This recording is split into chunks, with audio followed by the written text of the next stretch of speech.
दोस्तों, स्वागत है आपका एम्पलीफायर टेक्निक में। ये मेरे पास एक प्रोटॉन RX 3000 वाट का एम्पलीफायर रिपेयर के लिए आया हुआ है। तो मैंने सोचा इसके बारे में थोड़ा सा समझ लेते हैं, जानकारी ले लेते हैं, ताकि कभी भी आपके पास इस तरह का एम्पलीफायर आए तो आप आसानी से रिपेयर कर पाएंगे। दोस्तों, इसमें ये जो 3 ट्रांजिस्टर लगे हुए हैं, इसमें जो पहला ट्रांजिस्टर है T5। ये सर्किट में मैं आपको दिखाता हूँ। ये लगा हुआ है यहाँ पर। ये यहाँ पर लगा हुआ है, ये वाला T5। ये इस ट्रांजिस्टर का काम ये है कि ये यहाँ से जो सप्लाई आएगी, इसको रेगुलेटेड सप्लाई देगा इस प्रीसेट के थ्रू इन दोनों ट्रांजिस्टरों को। इस पे फिक्स वोल्टेज देनी पड़ती है इन दोनों ट्रांजिस्टरों को, क्योंकि अगर यहाँ पीछे वोल्टेज अप डाउन हो जाएगी तो यहाँ भी अप डाउन हो जाएगी। अगर ये रेगुलेटेड ट्रांजिस्टर नहीं लगा होगा तो यहाँ इसमें डिफरेंस आएगा, तो डीसी ऑफसेट की प्रॉब्लम आएगी। इसलिए ये ट्रांजिस्टर यहाँ पर लगाया गया ताकि इसकी वोल्टेज अप डाउन ना हो। दूसरा, यहाँ पे एक ये प्रीसेट लगा होता है 200 ओम का। यहाँ पर प्रीसेट लगा हुआ है, जिसका एक पॉइंट इस ट्रांजिस्टर से मिला हुआ है, दूसरा इस ट्रांजिस्टर से मिला हुआ है। तो इन दोनों ट्रांजिस्टरों की HFE वैल्यू एक जैसी होनी चाहिए, बराबर होनी चाहिए। अगर इसमें फ़र्क होगा तो डीसी ऑफसेट की प्रॉब्लम आएगी। इसको ऑपरेट करने के लिए या इसको डीसी ऑफसेट की प्रॉब्लम से बचने के लिए यहाँ पे एक प्रीसेट लगाया हुआ है 200 ओम का। जब यहाँ से 12 वोल्ट की सप्लाई इस पे आएगी तो ये प्रीसेट से हम इसको सेट करते हैं घुमाकर। जो इसकी आउटपुट होती है, आउटपुट पे हम स्पीकर पॉइंट पे डीसी वोल्टेज चेक करेंगे और इसको घुमाएंगे। जिस पॉइंट पर 0 वोल्ट हो जाएगी इसको घुमाने पर, उसी पॉइंट पे इस प्रीसेट को छोड़ देंगे तो डीसी ऑफसेट की प्रॉब्लम सॉल्व हो जाती है।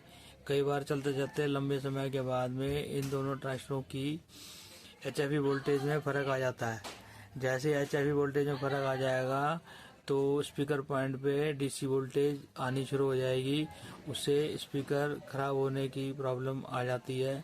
और जब डीसी वोल्टेज स्पीकर पॉइंट पे आती है तो वो प्रोटेक्शन में चला जाता है एम्पलीफायर, कि भाई ये प्रॉब्लम सॉल्व होगी तभी प्रोटेक्शन इसका हटेगा। तो इसलिए उसकी डीसी ऑफसेट वोल्टेज को सेट इस ट्रांजिस्टर के थ्रू, इस प्रीसेट के थ्रू किया जाता है। इन दोनों ट्रांजिस्टरों को बराबर वोल्टेज आनी चाहिए। बराबर से मतलब इसको सेट करने पर इस हिसाब से वोल्टेज इन दोनों ट्रांजिस्टरों को दी जाती है कि डीसी ऑफसेट जो इसकी HFE वैल्यू है उसको कंट्रोल करते हुए उस हिसाब से इसको सप्लाई मिलती है इन दोनों के कलेक्टर को। और जब इन दोनों की को सप्लाई उस हिसाब से मिल जाती है तो ये दोनों ट्रांजिस्टर एक हिसाब से काम करते हैं और डीसी ऑफसेट जो स्पीकर पॉइंट है उस पर 0 वोल्ट के आसपास हो जाती है। मतलब डीसी वोल्ट 0 हो जाती है, तो उसी जगह पे उसी वक्त इसको यहाँ पे प्रीसेट को छोड़ देना चाहिए। इस वाले मॉड्यूल में मैं आपको दिखा देता हूँ। एक ये वाला ट्रांजिस्टर है, 2 ट्रांजिस्टर ये वाले हैं।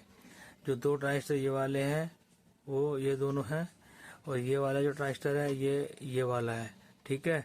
और इसमें ये जो प्रीसेट लगा होता है ये 200 ओम का प्रीसेट लगता है।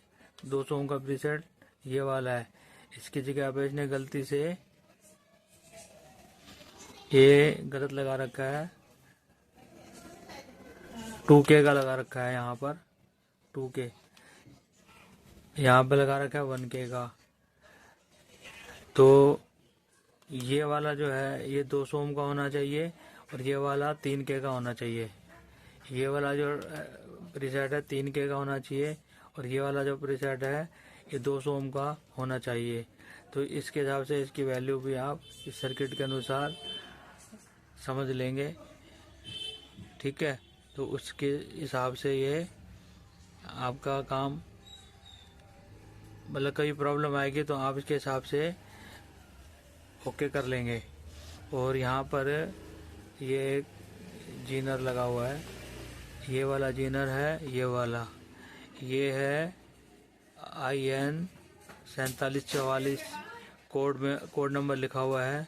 इसका मतलब ये है कि ये जो जीनर है ये 15 वोल्ट 1 वाट का जीनर होता है। एक यहाँ लगा हुआ है और एक ये यहाँ लगा हुआ है 15 वोल्ट का जीनर, ठीक है। दोनों का नंबर सेम है।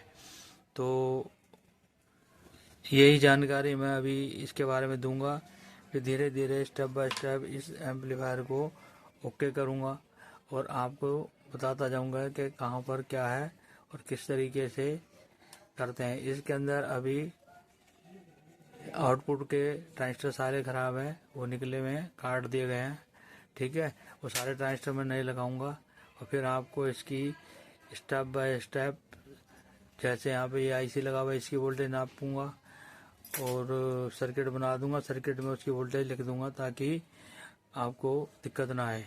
और इसमें यहाँ पर एक ये वाला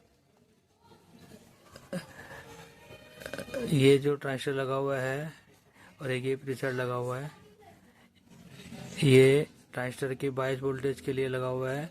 जो आउटपुट के जो ट्रांजिस्टर होते हैं उसकी 22 वोल्टेज इसी ट्रांजिस्टर के थ्रू ऑपरेट होती है और इस प्रीसेट से सेट होती है, ठीक है। तो ये ट्रांजिस्टर का नंबर है TP122, ठीक है। तो इस ट्रांजिस्टर को भी में प्रॉब्लम आ जाती है तो इसकी TC 22 वोल्टेज में प्रॉब्लम आ जाती है। ये प्रीसेट ओपन हो जाता है तो भी 22 वोल्टेज में प्रॉब्लम आ जाती है। इसके बारे में और भी बहुत कुछ जानकारी आपको मिलेगी, ठीक है। तो आप फिलहाल आपको इसको ये देख सकते हो पूरे बोर्ड को। इसके अंदर जो सप्लाई है इस साइड पे नेगेटिव सप्लाई है, इस साइड पे पॉजिटिव सप्लाई। यहाँ की तार हटी हुई है, यहाँ की तार, ये पॉजिटिव पॉइंट है, इसकी तार टूटी हुई है, ये भी इसको पहले लगाएंगे। ये यहाँ पे अर्थिंग दी हुई है और यहाँ पर जो इसके नीचे ये प्रिंट जले हुए हैं, ये सारे प्रिंट मैं ओके करूँगा तब जाके ये सेट ओके होगा, ठीक है। इसकी कुछ रेजिस्टेंसें भी जली हुई हैं तो वो भी मैं सारी इसमें नहीं लगा दूंगा। फिर आपको जैसे कि यहाँ पे ये रेजिस्टेंस जली हुई नज़र आ रही है, यहाँ पर ये जो मैंने पेंसिल लगाई है यहाँ पे ये रेजिस्टेंस जली हुई है और ये भी रेजिस्टेंस जली हुई थी इसकी पहले, ये वाली। तो ये भी मैं लगाई है इसमें, ये वाली। और इसके भी नीचे के प्रिंट भी जले हुए हैं सारे। तो ये थोड़ा बहुत मैंने टेम्परेरी चेक किया है। तो इसको जब मैं पूरी तरह से ओके करूँगा फिर उसकी वोल्टेज एक एक स्टेप बाय स्टेप इसकी फॉल्ट फाइंडिंग करेंगे और आपको सारी जानकारी मैं आपको देते जाऊंगा। तो आज की वीडियो इतनी ही, मिलते हैं अगली वीडियो में, तब तक के लिए नमस्कार।